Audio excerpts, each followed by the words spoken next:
Bonsoir.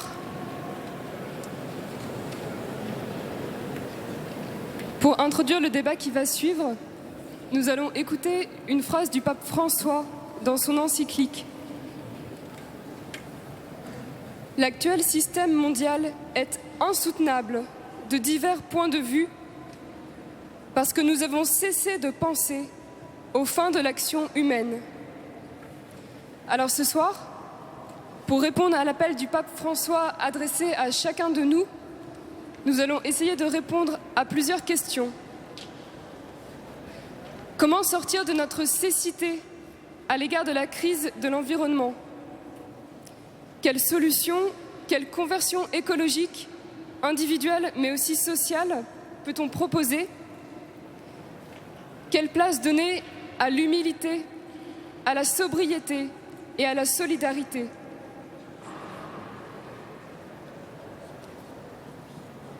Et pour nous éclairer sur tous ces points, nous avons la chance et la joie d'accueillir deux grands spécialistes. Tout d'abord, Nicolas Hulot, qui a été nommé par le président de la République envoyé spécial pour la protection de la planète. À ce titre, il participe activement à la préparation, à l'organisation et à la promotion de la COP21. Par ailleurs, on peut dire qu'à travers Ushuaïa, il nous a donné pendant des années de voir la beauté de la création. Avec lui, le père Gaël Giraud, jésuite et économiste, dont la pensée est largement irriguée par les enjeux écologiques. De fait, pour lui, l'écologie est au centre du nouveau projet qui peut fédérer la société. Et on sait à quel point c'est vital aujourd'hui. Nous vous remercions chaleureusement, tous les deux, d'avoir pris sur votre précieux temps pour venir nous apporter votre expertise et votre expérience pour que nous comprenions un peu mieux ce qui se joue socialement, économiquement, politiquement, mais aussi spirituellement dans l'écologie et pour la préservation de notre maison commune. Merci beaucoup à tous les deux.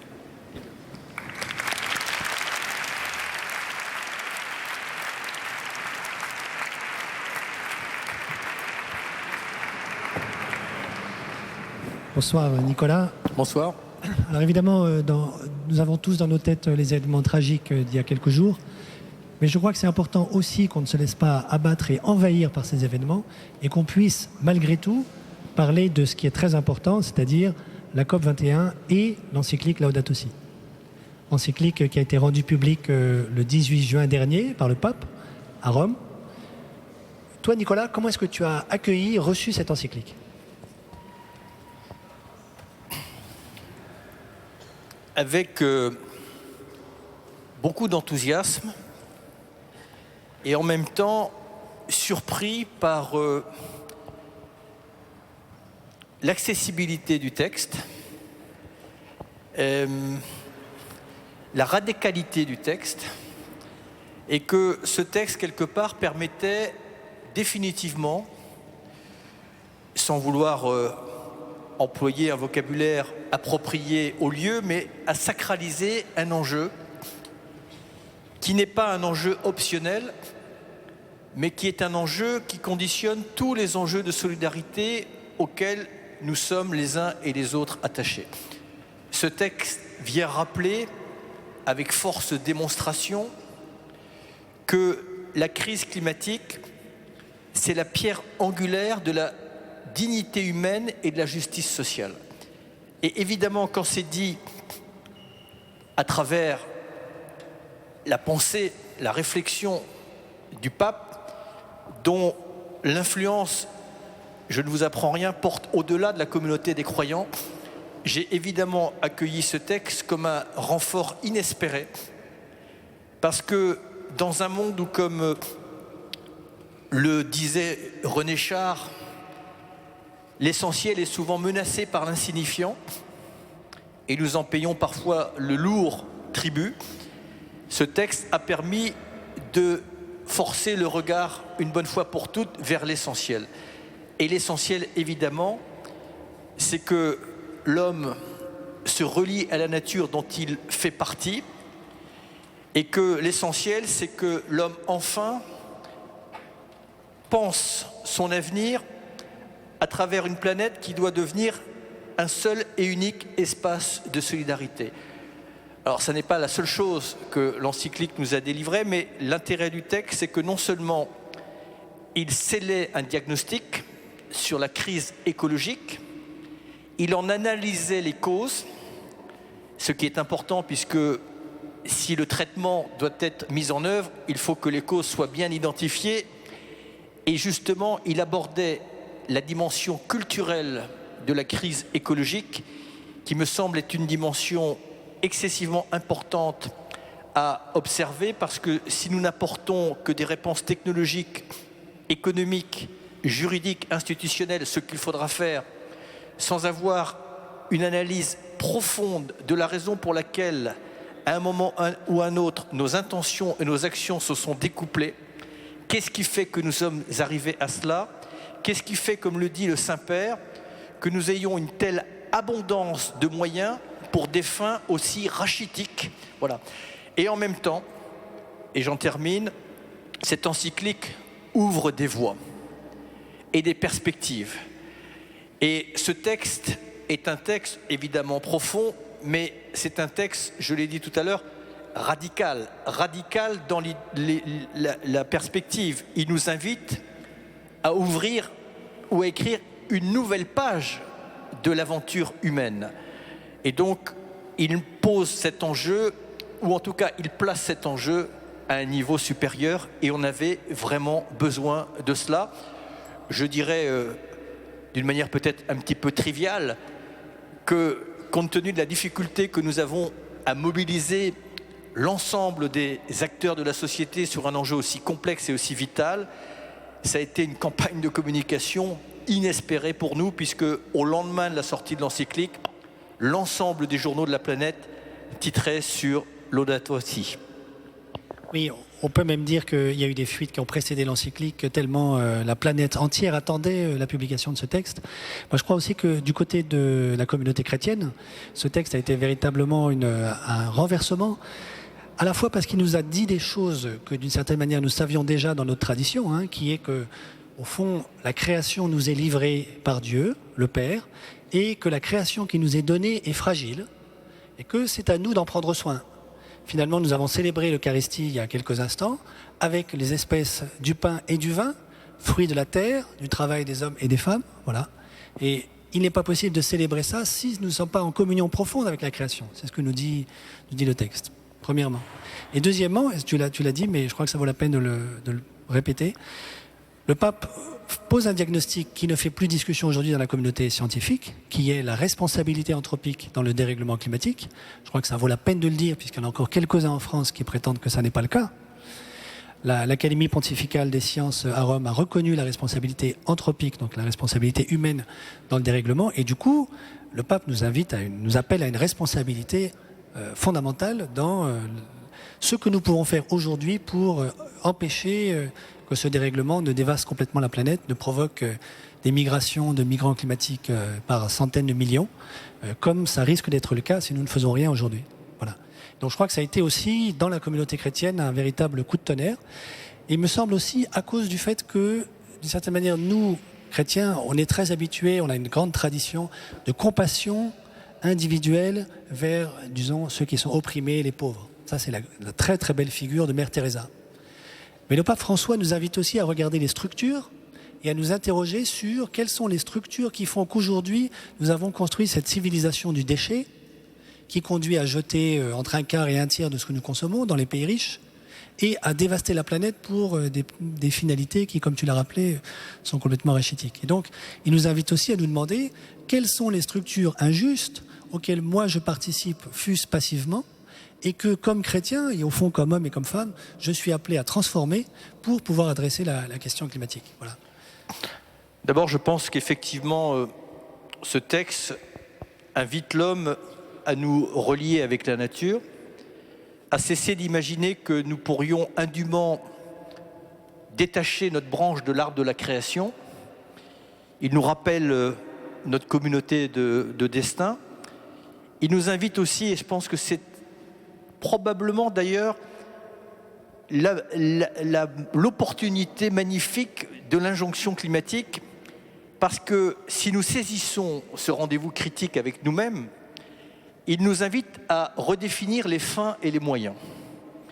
Et je sais que dans un monde technologique, médiatique, cette perspective peut sembler hors sol, mais elle est pour moi essentielle. Il nous invite quelque part à redonner du sens au progrès. Et je cite souvent, et parce qu'elle rentre en résonance avec les propos du pape, cette phrase d'Einstein qui disait « Notre époque se caractérise par la profusion des moyens et la confusion des intentions ». Et le pape lui-même s'étonnait de l'importance des moyens à des fins rachitiques. Ça n'est pas de plus de technologie dont nous avons besoin. Bon, on sera content d'avoir quelques sauts technologiques, mais ça n'est pas forcément de plus d'économie dont nous avons besoin. C'est de partager une vision. Et puis, encore une fois, de renouer avec le sens originel des choses. Le mot, et ce n'est pas à toi Gaël que je vais l'apprendre, mais le mot économie a été dévoyé au fil du temps.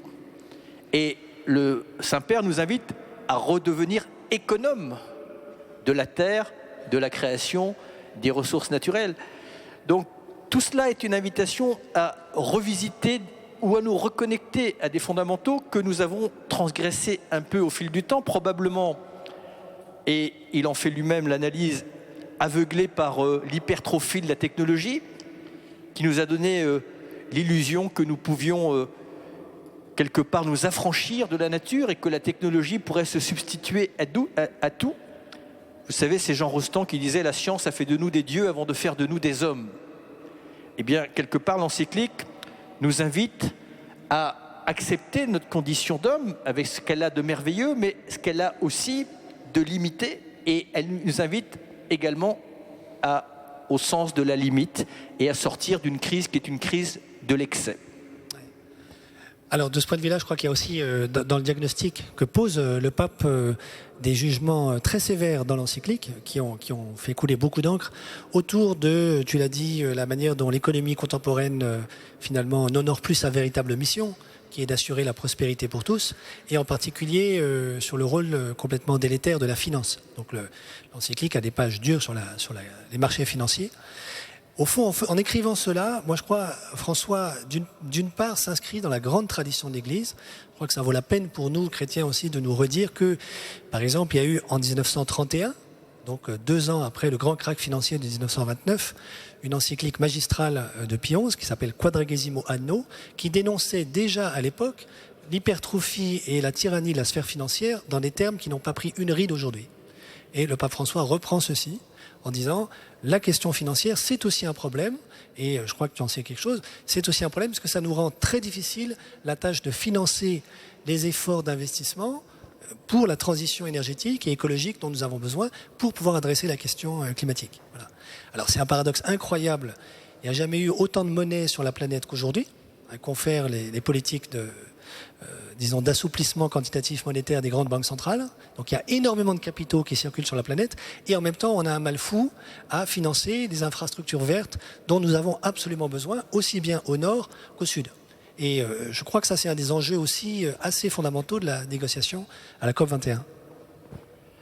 Alors, d'abord effectivement, ce texte parle d'économie et nous invite évidemment à aborder ce sujet-là d'une manière transversale et non plus d'une manière verticale. Et quelque part, il déghettoise l'enjeu écologique et il le place bien comme un sujet de société, de civilisation et d'humanité. Il y a aussi quelque chose de très fort dans ce texte, c'est qu'il reconnaît, et ça n'a pas fait forcément plaisir à tout le monde, mais je pense que nous avons un devoir de vérité. Il reconnaît que nous avons une dette écologique, nous le Nord, vis-à-vis des pays du Sud. Et je pense que c'est un préalable pour apaiser les relations, de ne pas écrire l'histoire telle que ça nous arrange, mais de l'écrire telle qu'elle est. Et ça nous met en situation, je l'espère, non pas de culpabilité, mais de responsabilité. Et d'ailleurs, la conférence de Paris, c'est un moment de responsabilité. Saurons-nous honorer cette responsabilité? Mais pour l'honorer, les bons sentiments ne suffiront pas. D'ailleurs, les pays qui sont victimes des changements climatiques, puisque probablement que vous le savez ici, au moment où nous parlons, le changement climatique est déjà à l'œuvre. Chez nous, ici, ça n'occasionne pas encore des souffrances immédiatement palpables. Mais quand vous êtes aux Philippines, au Burkina Faso, dans la bande sahélienne ou sur l'île de Tuvalu, évidemment, vous n'en avez pas la même lecture. Parce que ça ajoute de la souffrance à la souffrance, de l'inégalité à l'inégalité, de la misère à la misère. Et surtout, pour ceux qui en réchappent, ça leur fait descendre encore dans la vulnérabilité et ça réduit leur capacité de résilience à chaque événement climatique qu'ils subissent. Mais ce que dit bien, effectivement, et pour abonder dans ton sens, c'est que c'est le modèle tel qu'il s'est développé qui a pu apparaître comme la solution, mais qui était happé par une fausse promesse, la promesse de distribuer des ressources illimitées à tout un chacun, et d'une manière exponentielle, tout en créant chaque matin des besoins supplémentaires qui n'existaient pas la veille. Et donc, quelque part, il nous invite à sortir de cette mystification et à revenir, évidemment, à un modèle économique qui ne soit pas basé sur la compétition, mais qui soit basé sur le partage, à un modèle économique qui ne soit pas basé sur la prédation, mais qui soit basé sur la protection, un modèle économique qui ne soit pas basé simplement sur le libre-échange, mais sur le juste échange. Quand c'est dit sur un substrat politique, évidemment, vous l'entendez d'une oreille partisane ou pas, mais quand c'est dit, évidemment, peut-être un peu différemment, mais dans un texte aussi fort, eh bien, évidemment, ça touche l'esprit et ça permet, encore une fois, de bien comprendre que nous ne pouvons pas dissocier la crise climatique de la crise économique et que si nous ne revisitons pas le modèle économique, c'est-à-dire que si nous ne remettons pas l'économie au service de l'homme, alors qu'actuellement nous indexons la finance aux besoins de l'économie en utilisant les hommes comme du capital humain, et c'est ce qui nous a probablement aussi conduit dans cette impasse. Et le climat, comme je le rappelle souvent, c'est l'ultime injustice. Et c'est aussi pour ça que c'était important que l'Église le pointe du doigt, parce que ça frappe prioritairement des hommes, des femmes, des enfants qui n'ont pas profité d'un mode de développement qui a généré ce phénomène. Ils en subissent les conséquences, et mode de développement qui parfois, et c'est bien de le rappeler, s'est fait un peu à leur détriment.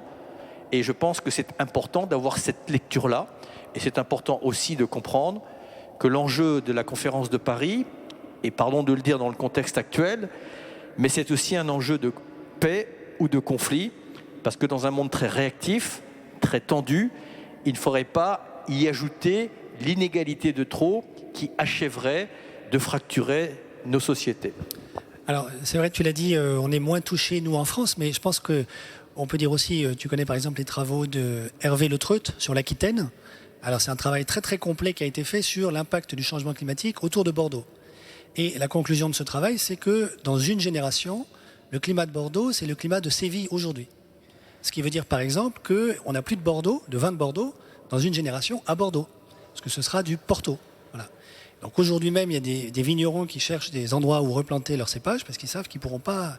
Donc ça veut dire que ça va quand même affecter très très profondément, y compris la population française, et en particulier les plus jeunes qui sont ici dans la cathédrale, vont voir de leur vivant des changements radicaux en France. Mais vous avez déjà des virus qui étaient cantonnés par des barrières thermiques, qui se sont déplacés. La dengue est à nos portes, le chikungunya est à nos portes, mais je dirais que ça n'est qu'un petit échantillon des bouleversements.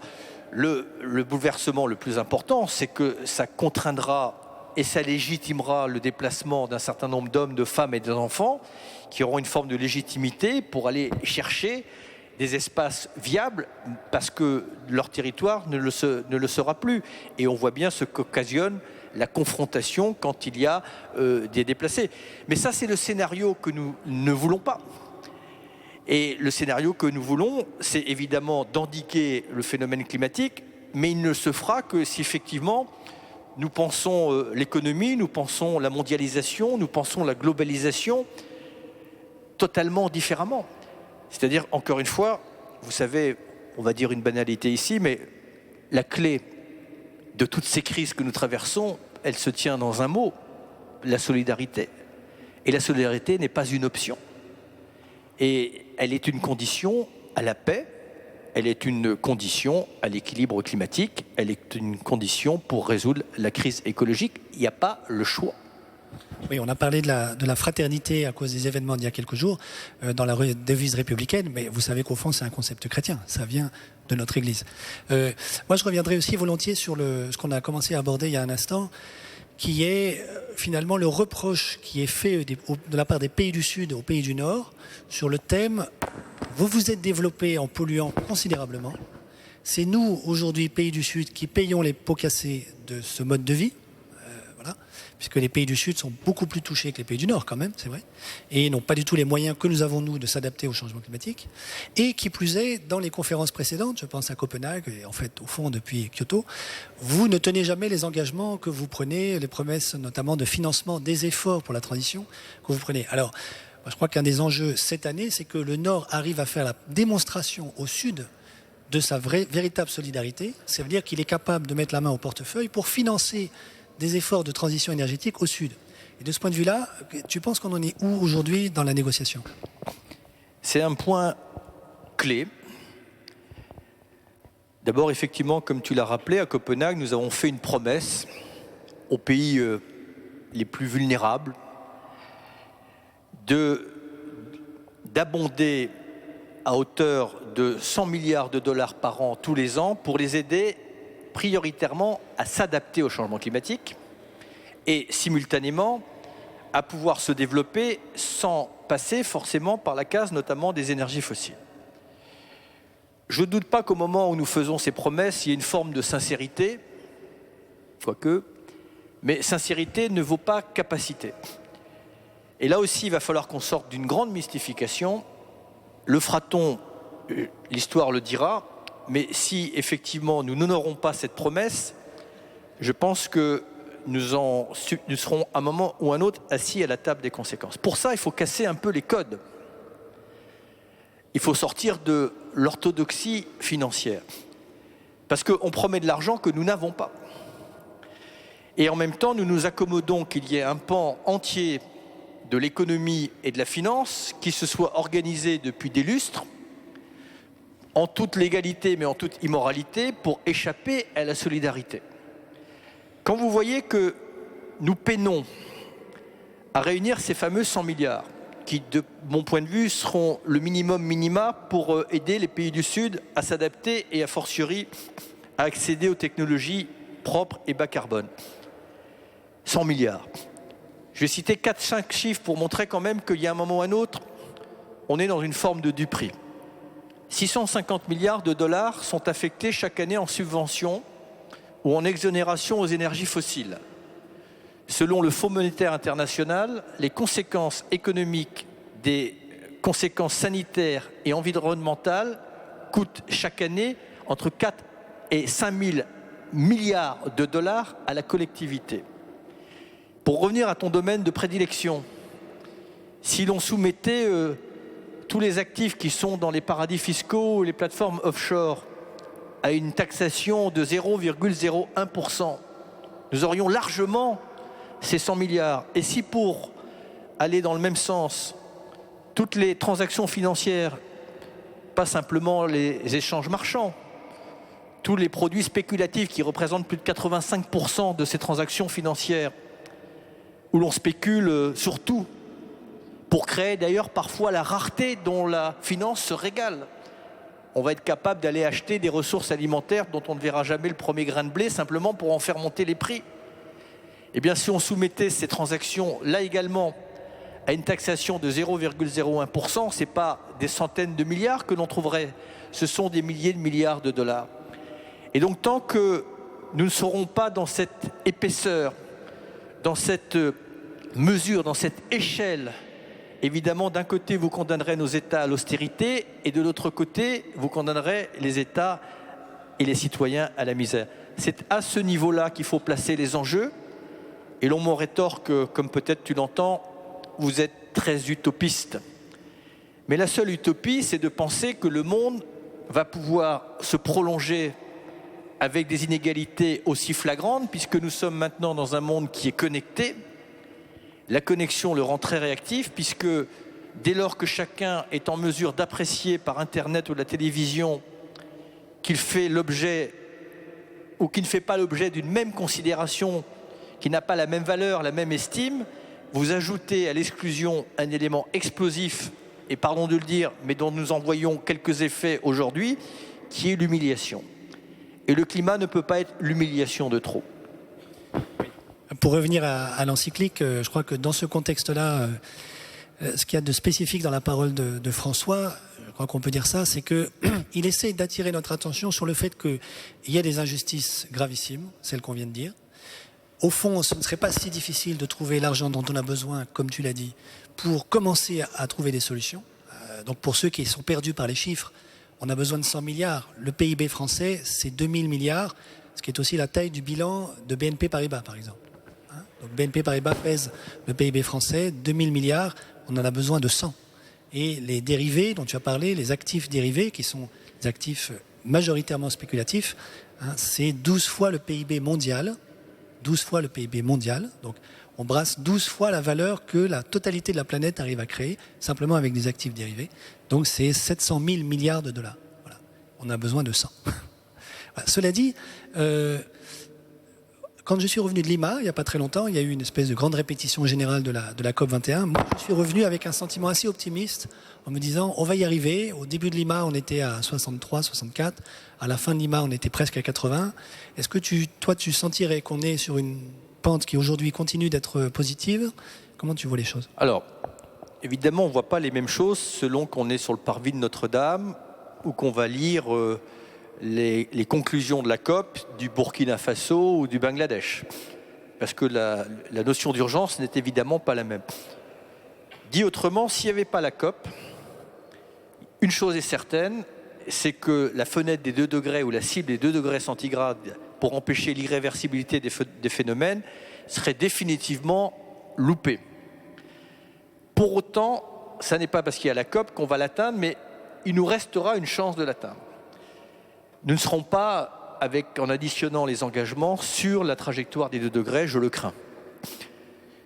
Sur les financements, on est, au moment où on parle, à 85 milliards. Pour moi, c'est insuffisant, d'autant qu'on ne connaît pas le détail de cet argent, la part publique, la part privée, la part de prêts, et plus encore, et plus important, la part de dons, parce qu'il y a des pays qui ne sont pas éligibles, évidemment, à des prêts et qui ont besoin urgemment. Bon. Alors, les banques multilatérales, et je crois que tu y étais à Lima, ont rajouté, je crois, 15 milliards, mais il manque encore. Et au passage, 100 milliards, c'est je dirais, une cible presque symbolique. Mais avec les chiffres que nous venons d'énoncer, moi je reste, je suis entêté sur le fait qu'il faudra aller plus loin en allant chercher, évidemment, dans ces gisements-là. Ce n'est pas de plus d'argent dont on a besoin, c'est de mieux d'argent. Les 650 milliards de dollars que l'on alloue chaque année aux énergies fossiles, il faut progressivement les basculer sur l'économie bas carbone. Nous avons un autre économiste qui propose une solution qui est intéressante, qui peut d'ailleurs être, un objectif à terme. Il part du principe que nous émettons chaque année 50 milliards de tonnes de CO2. Il dit si vous mettez la tonne de CO2 à 20 $ la tonne, vous arrivez à 1000 milliards de dollars. Bon, c'est une piste parmi d'autres. Mais ce qui, évidemment, à un moment ou à un autre, irrite les pays du Sud et les gens comme moi et toi qui sommes engagés, c'est la difficulté à trouver 100 milliards quand on voit, évidemment, l'importance de ces sommes-là. Il faut que nous poussions dans leur retranchement, évidemment. Mais ça nécessite la situation. Je voudrais juste citer une petite formule. Il y a un chef d'État sud-américain, que je ne citerai pas, qui a employé la phrase suivante. Il a dit « Si la planète était une banque, on l'aurait sauvée depuis longtemps ». Et je crains qu'il ait un peu raison. Quand en 2008, il y a eu la fameuse crise économique mondiale, tu es mieux placé que moi, mais on n'a pas hésité une seconde à sortir des clous.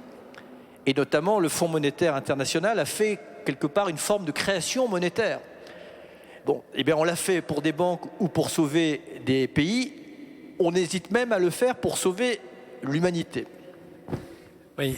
Une fois qu'on aura trouvé cet argent, qui est finalement pas si difficile à trouver au fond, peut-être ça vaut la peine de dire aussi que dans l'encyclique, le pape essaie de nous montrer qu'il y a des voies possibles, que la transition énergétique et plus globalement écologique, c'est pas juste une espèce d'utopie pour écolo, c'est quelque chose qui est concrètement réalisable, qui est déjà en marche dans un certain nombre de pays du Sud. Et là, je crois que c'est très intéressant d'entendre la voix du Sud qui nous dit à nous, citoyens du Nord, il y a déjà des choses qui se font au Sud. Je pense par exemple à des projets d'agroécologie urbaine dans les villes, où on fait de l'agroécologie dans les villes pour assurer la sécurité alimentaire des villes, etc. L'économie circulaire, c'est un autre exemple. Bon. Ça vaut la peine de se dire aussi, je crois, il y a des scénarios de transition qui existent pour les pays du Nord. Il y en a pour la France. Il y a eu, comme tu sais, un comité des experts pour le débat national qui s'est réuni il y a un peu plus d'1 an, qui a rendu un rapport au président de la République avec une dizaine de scénarios possibles qui vont depuis, on pourrait dire, le scénario Négatep, ou qui mise tout sur le nucléaire, jusqu'au scénario Négawatt, qui mise sur la sortie la plus rapide possible du nucléaire. Ce qui veut dire qu'on a des feuilles de route à notre disposition. Et donc, il y a un enjeu, comme on l'a dit, qui est le financement, et puis un autre enjeu qui est le débat démocratique que nous devons absolument avoir ensemble, et dans lequel, évidemment, toi, tu as une voix absolument prédominante, sur, on pourrait dire, le mix énergétique que nous voulons en France en 2035, ce qui conditionne le type de société en France que nous allons avoir en 2035. Alors, quand est-ce qu'on va avoir ce débat en France, non ? D'abord, il faudrait l'avoir à l'échelle européenne. Là aussi, quelle déception pour l'instant. Voilà un espace parfait pour modéliser, générer, faire émerger le modèle économique, énergétique, marchand, écologique, fiscal à 28. C'est dans cet espace-là qu'il faudrait évidemment le voir générer. Est-ce que tout cela va germer au lendemain de la COP ? Parce qu'une fois que les États vont avoir posé leurs engagements, il va falloir les réaliser. Et donc j'espère que cette mise en œuvre, cette nécessité de se mettre en situation opérationnelle va être l'objet de l'année 2016 et que notamment la conférence qui aura lieu après à Rabat au Maroc sera pour rentrer dans le côté opérationnel. Mais là où tu as raison, il faut aussi donner un tout petit peu d'espoir, non pas parce que on dit souvent que l'espoir est le dernier à mourir, donc il faut le garder jusqu'au bout, mais on n'est pas pris de court pour l'instant. Vous savez, quelqu'un disait je déplore que le sort de l'humanité soit dans d'aussi mauvaises mains que les siennes. Bon, moi je m'en réjouis, parce que le jour où nous n'aurons plus les cartes en main, quel que soit le génie humain qui n'est pas absent, là on sera évidemment ennuyé. Dans le domaine agricole, dans le domaine énergétique, dans le domaine de la ville durable, dans le domaine du transport. Il y a déjà tout ce qu'il faut sur la table, bien entendu. Mais encore faut-il, effectivement, l'argent seul ne suffira pas, parce que si l'argent nous sert simplement à reproduire ou à changer juste de couleur un modèle économique pour passer d'une croissance grise à une croissance verte, ça ne réglera pas, absolument pas le problème. Et il va falloir probablement que nous trouvions une solution à l'équation du développement durable que résume très bien un de tes collègues anglais, Tim Jackson, qui dit « Comment prospérer sans croître ?» C'est toute la difficulté. Comment développer une croissance économique pour partager la richesse et permettre à tous à chacun de s'épanouir sans épuiser les ressources énergétiques et les ressources alimentaires. Il y a plein de pistes. L'économie circulaire, évidemment, en est une, mais ça va nous obliger à renouer avec ce que devrait être le progrès. Le progrès nous impose des choix. Le progrès, c'est des acquiescements et des renoncements. Et donc, il y a des choses que nous allons avoir à développer, mais il y a des choses qu'il va falloir suspendre, auxquelles il va falloir que nous renoncions. La principale chose à laquelle il va falloir renoncer, et c'est vrai que nous ne sommes pas enclins à renoncer spontanément à des ressources facilement accessibles, mais tu le sais aussi bien que moi, si l'on veut lutter contre les changements climatiques, il faut renoncer à exploiter entre 70 et 80% des réserves d'énergie fossile que nous avons facilement accessibles sous les pieds. Ne pas céder à la tentation, vous êtes bien placé ici pour savoir que ça n'est pas toujours spontané. C'est bien que tu nous y encourages, Nicolas. On va s'arrêter là. Je peux simplement, pour terminer, rebondir sur ce que tu viens de dire. La sainteté pour votre génération, vous, aujourd'hui, qui êtes assis ici dans cette cathédrale, c'est d'arriver à mener cette transition écologique qui passe, comme tu viens de le dire à l'instant, par le renoncement à exploiter l'incroyable quantité d'énergie fossile qui reste encore sous sol. Voilà. Alors, je vais juste une seconde profiter de la situation. Souvent, on me dit qu'est-ce qu'on peut faire. En d'autres temps, je vous aurais appelé à la marche pour le climat qui a été évidemment, compte tenu du contexte, interdite. Et donc, nous trouverons d'autres manières de nous manifester. Mais si vous ne l'avez pas fait, nous avons lancé une pétition à l'attention des chefs d'État pour leur dire agissez à Paris, mettez en œuvre un certain nombre de mesures. Nous sommes, au moment où nous parlons, un peu plus de 600 000. J'aimerais bien que nous soyons 1 million au démarrage de la COP. Allez sur le site Osons agir pour le climat et essayez de faire signer vos entourages. Ça peut paraître insignifiant, mais ça peut être une aide et en tout cas une influence très importante. Benoît, encore 2 annonces, excuse-moi, puisqu'on fait de la pub.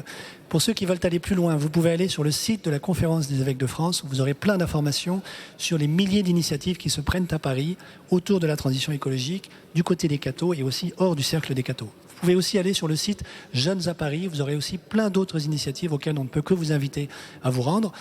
Vous pouvez aussi venir prier avec nous et avec la communauté de Thésée, qui viendra prier pour la COP21 le 5 décembre à l'église Saint-Ignace au centre de Paris. Voilà, merci beaucoup.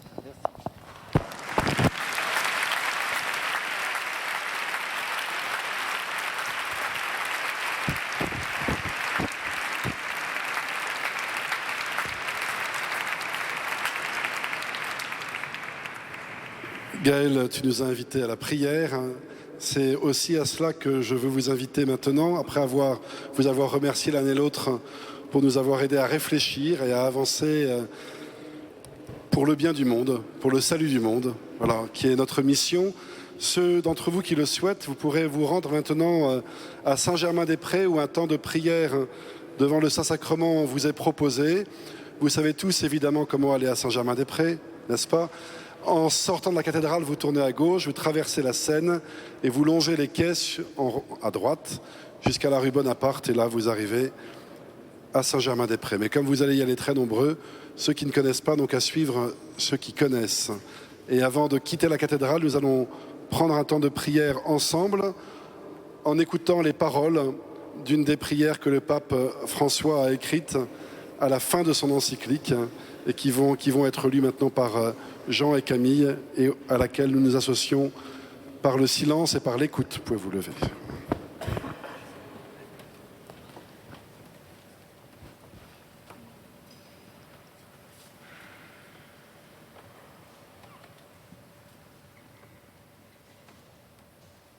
Dieu Tout-Puissant, qui est présent dans tout l'univers et dans la plus petite de tes créatures, toi qui entoures de ta tendresse tout ce qui existe, répands sur nous la force de ton amour pour que nous protégions la vie et la beauté. Inonde-nous de paix pour que nous vivions comme frères et sœurs sans causer de dommages à personne. Ô Dieu des pauvres, aide-nous à secourir les abandonnés et les oubliés de cette terre qui valent tant à tes yeux. Guéris nos vies pour que nous soyons des protecteurs du monde et non des prédateurs, pour que nous semions la beauté et non la pollution ni la destruction. Touche les cœurs de ceux qui cherchent seulement des profits aux dépens de la terre et des pauvres. Apprends-nous à découvrir la valeur de chaque chose, à contempler émerveillés, à reconnaître que nous sommes profondément unis à toutes les créatures sur notre chemin vers ta lumière infinie. Merci, parce que tu es avec nous tous les jours. Soutiens-nous, nous t'en prions, dans notre lutte pour la justice, l'amour et la paix. Amen.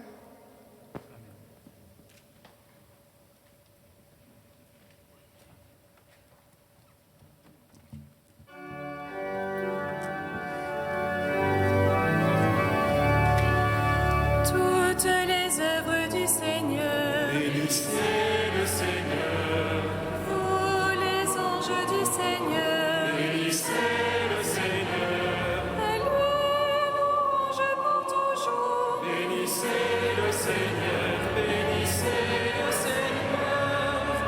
Vous les cieux du Seigneur, Bénissez le Seigneur, vous les au-dessus le ciel, bénissez le Seigneur, et vous, puissance du Seigneur, bénissez le Seigneur, bénissez le Seigneur, vous le soleil et la lune, bénissez le Seigneur, vous les astres du ciel, bénissez le Seigneur, et vous, pluies et rosées, bénissez le Seigneur, bénissez le Seigneur.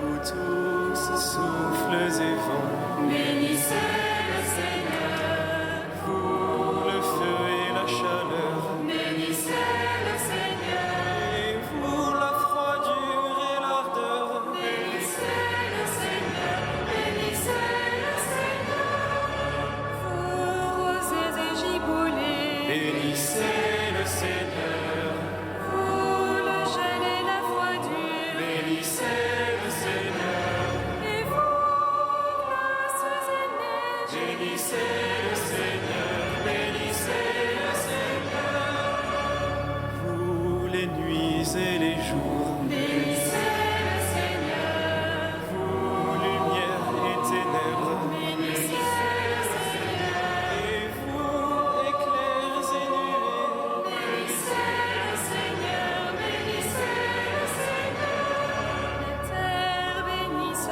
le Seigneur, bénissez